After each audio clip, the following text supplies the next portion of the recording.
मी शिकवण्यासाठी नाही तर जागृत करण्यासाठी आलो आहे. अवतार मेहर बाबांचे भूमी चिन्ह विधान.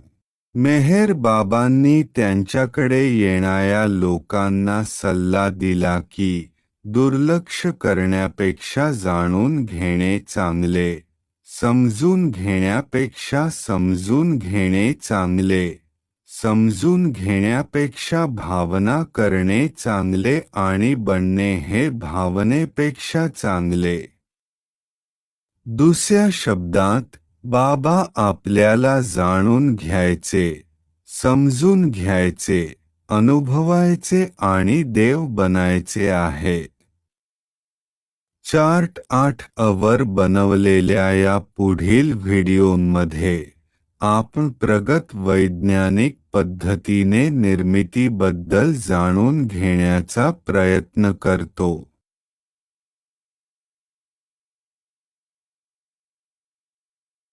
अध्यात्म हे उच्च विज्ञान आहे.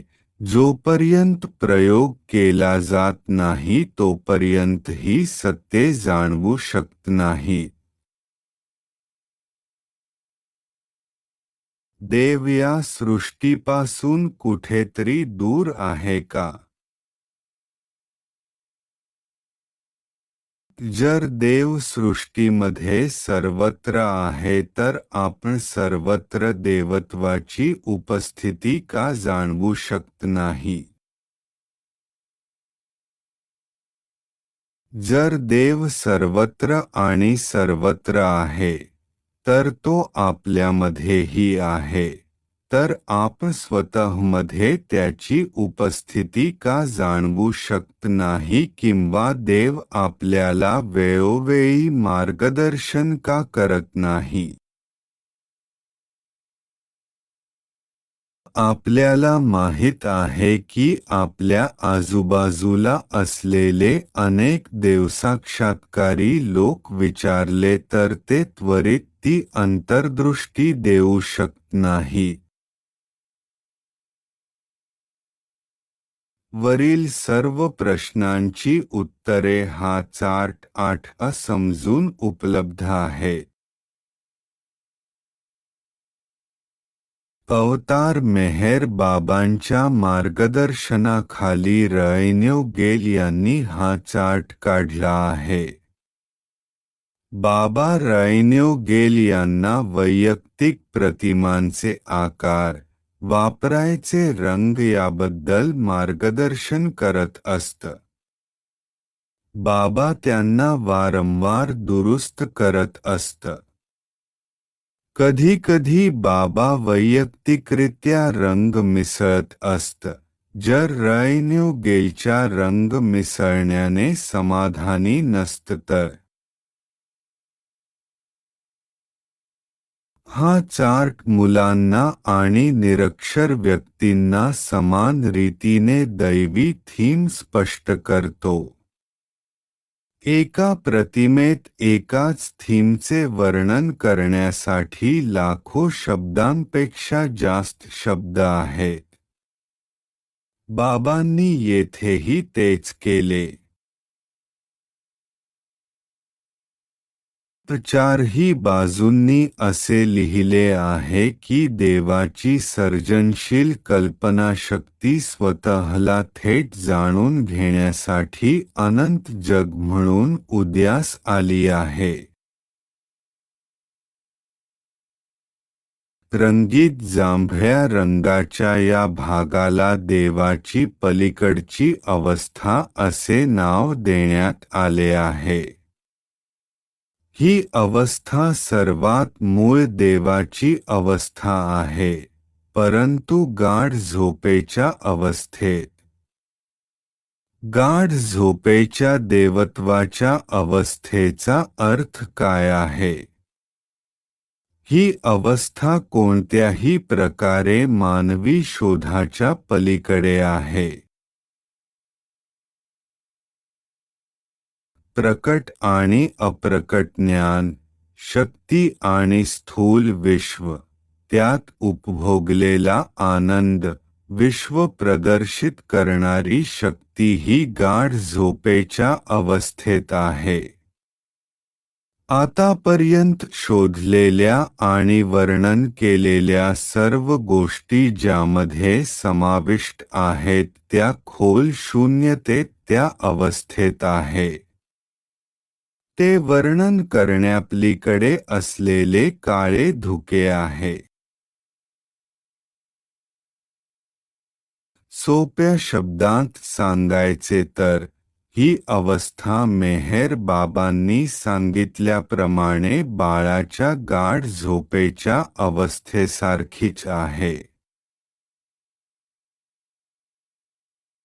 त्याला जाणून घेण्याची एक लहर गाढ झोपेच्या त्या गाढ शून्य अवस्थेत स्वतःच उदयास आली होती.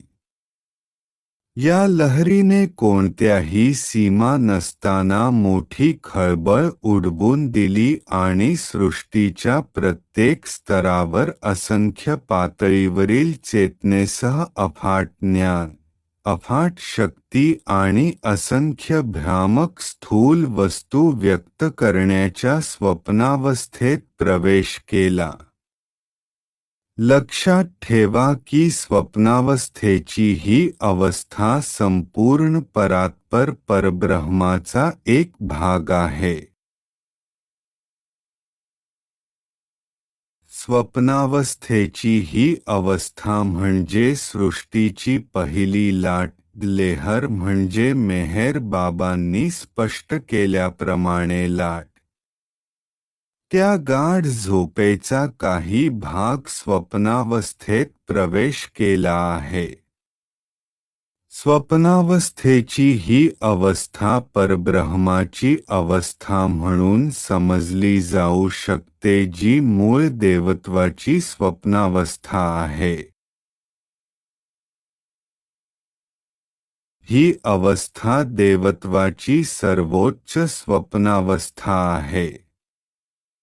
व्युत्पत्तिशास्त्रीय शब्दकोशानुसार दिव्य या शब्दाचा अर्थ सर्वोच्च शुद्धता, सर्वोच्च परिपूर्णता, अतुलनीय, परिपूर्ण, वर्णनाच्या पलीकडे, मनाच्या पलीकडे, सर्वोच्च शक्य कल्पनेच्या पलीकडे अशी अवस्था आहे. ती ज्ञानाचा सर्वोच्च अनुभव आहे. ती मानवी आध्यात्मिक हृदयाच्या खोलवर लपलेली आहे. मग स्वप्न म्हणजे काय? स्वप्न म्हणजे गाढ झोपेच्या अवस्थेत किंवा गाढ ध्यानस्थ अवस्थेत एक सत पद्धतशीर, आनंददायी, खोल आणि खोल भावना. स्वप्नातील अवस्था झोपेच्या अवस्थेत किंवा खोल ध्यान अवस्थेत किंवा उच्च कल्पनाशक्तीच्या खोल आणि खोल अवस्थांमध्ये घडते. आता प्रिय मित्रांनो, आपल्या सध्याच्या समजुतीसाठी एकाच वेळी दिव्य आणि स्वप्न या दोन्ही शब्दांची कल्पना करा, म्हणजेच देवाची स्वप्नातील अवस्था. आता आपण अनेकदा पाहतो ते सामान्य स्वप्न काय आहे. या सामान्य स्वप्नाचा स्थूल जगाशी आणि त्याच्याशी आणि त्यावर आधारित कल्पनाशक्तीशी संबंध आहे. ज्ञानाच्या जगाला, मानसिक क्षेत्राला कोणत्याही सीमा नाहीत. त्याचप्रमाणे शक्तीच्या जगाला, सूक्ष्म क्षेत्राला देखील कोणत्याही सीमा नाहीत.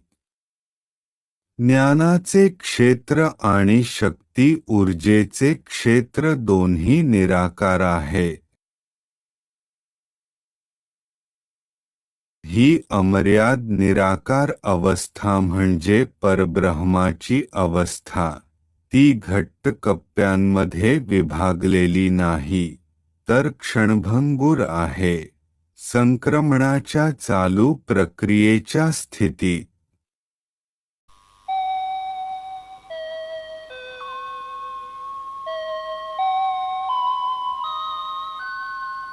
Beloved God, help us all to love you more and more, and more and more, and still yet more, till we become worthy of union with you, and help us all to hold fast to Baba's Daman till the very end.